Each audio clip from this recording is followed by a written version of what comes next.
മുട്ട ബീറ്റ് ചെയ്ത് കഴിഞ്ഞു. മൈദപ്പൊടി ഇട്ടപ്പോഴോ ദേ കേക്ക് ബാറ്റർ താഴ്ന്നു പോയി. അപ്പോൾ കേക്ക് ബാറ്റർ താഴ്ന്നു പോവാതിരിക്കാനായിട്ട് ഈ ഒരു സീക്രട്ട് റെസിപ്പിയിൽ ഉപയോഗിച്ച് നോക്കണേ. അതിനുവേണ്ടി ഒരു ബൗളിൽ 3 മുട്ട, അരക്കപ്പ് പൊടിച്ച പഞ്ചസാരയും 1/2 ടീസ്പൂൺ വാനില എസൻസും 1 ടേബിൾ സ്പൂൺ വെള്ളവും ചേർത്തിട്ട് മുട്ട നല്ല ഒരു വെള്ള നിറത്തിൽ വരുന്നത് വരെ നമുക്കിതൊന്ന് പതപ്പിച്ചെടുക്കാം. ഇത് നല്ലൊരു ക്രീം ആൻഡ് വൈറ്റ് ടെക്സ്ചറിൽ കിട്ടിയിട്ടുണ്ട്. നമ്മുടെ ഒരു വിപ്പിംഗ് ക്രീമിൻ്റെയൊക്കെ ഒരു സ്റ്റേജിലേക്കാക്കി കിട്ടണം നമുക്കിതിനി. അതിനുശേഷം നമുക്കിതിൻ്റെ അകത്തോട്ട് പൊടി ഇട്ട് കൊടുക്കാം. ഞാനിവിടെ അരക്കപ്പ് മൈദയും 3 ടേബിൾ സ്പൂൺ കൊക്കോ പൗഡറുമാണ് ഉപയോഗിച്ചിരിക്കുന്നത്. ഇതിൻ്റെ കൂട്ടത്തിൽ നമുക്ക് വേണ്ട സീക്രട്ട് ടിപ്പ് ഇതാണ്, കേക്ക് ജെല്ല്. ഇതെല്ലാ ബേക്കിംഗ് ഷോപ്പിലും വാങ്ങിക്കാൻ കിട്ടും. 1 ടീസ്പൂൺ കേക്ക് ജെൽ ഇട്ട് കൊടുക്കുക. അതായത് നമ്മുടെ മൈദയുടെ മിക്സി തന്നെ വേണം കേക്ക് ജെല്ലും കൂടി ഇട്ട് ബീറ്റ് ചെയ്യാനായിട്ട്.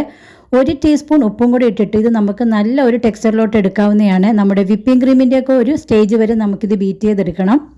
ഒരു റിബൺ കൺസിസ്റ്റൻസിയിൽ നമുക്കിത് കിട്ടുന്നതായിരിക്കും. നമ്മുടെ ബീറ്റർ ഏകദേശം ഒരു അനങ്ങാമേലാത്ത രൂപത്തിലോട്ടാകും.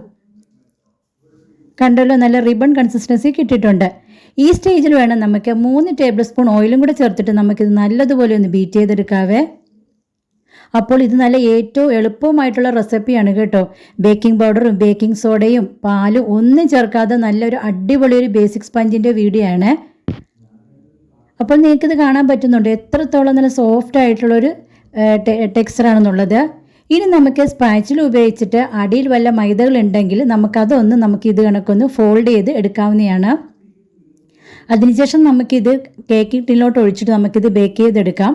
നമ്മുടെ ബേക്കറിയിൽ നിന്നൊക്കെ കിട്ടുന്ന ക്രീം കേക്കില്ലേ, അതിൻ്റെ റെസിപ്പിയാണ് ഞാൻ ഈ കാണിക്കുന്നത്.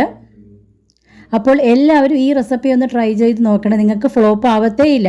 തുടക്കക്കാർക്ക് വളരെ ഹെൽപ്ഫുള്ളായിട്ടുള്ളൊരു വീഡിയോ ആണിത്. അപ്പോൾ എല്ലാവരും ഞങ്ങളെ ഒന്ന് സപ്പോർട്ട് ചെയ്യാൻ കൂടി വേണം കേട്ടോ.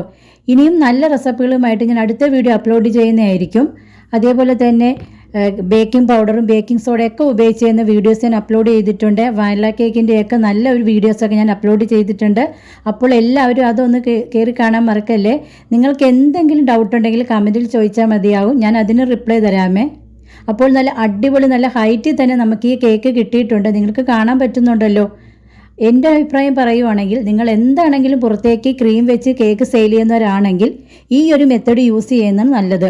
ഇതാകുമ്പോൾ അധികം നമുക്ക് ബുദ്ധിമുട്ടുക ഒന്നും വേണ്ട. പൊടികളൊന്നും നമ്മൾ ഇതിനോട്ട് അരിക്കേണ്ട ആവശ്യമില്ല.